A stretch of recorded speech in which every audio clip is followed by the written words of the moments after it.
Can God foretell the future? Can he declare the end from the beginning, as it says in Isaiah 46, verse 10?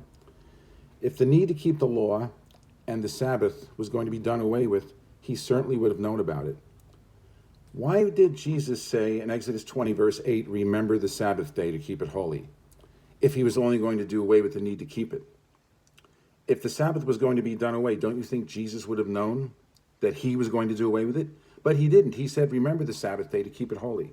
And yes, it was the one who became Jesus who spoke the 10 commandments. Before Abraham was, I am. John 8, verse 58. 1 Corinthians 10, verse 4. That rock was Christ. The one who became Jesus said, remember the Sabbath day to keep it holy. If he was going to do away with it, wouldn't he have known when he said, remember the Sabbath day? At the very least, you wouldn't put remember in there. Remember was put in there because God knew people would try to do away with it. They would try to forget it.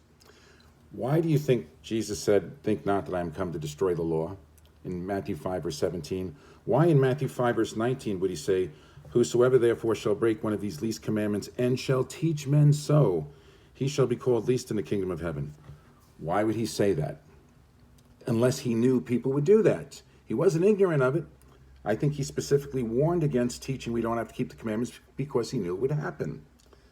Why would Jesus say in Matthew 12, verse 12, it is lawful to do well on the Sabbath?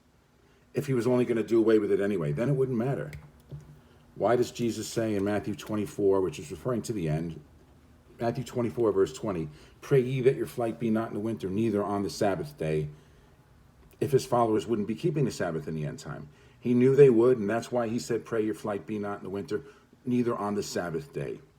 Read the whole chapter if you doubt the time setting of that prophecy. He knew people would claim we don't have to keep the Sabbath and the law.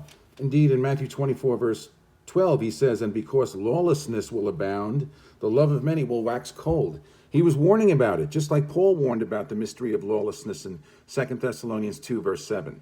He knew, he was not ignorant of what was going to happen. He knew and was trying to warn people. So for those of you remembering his holy Sabbath, have a blessed Sabbath. Peace all. Bye-bye.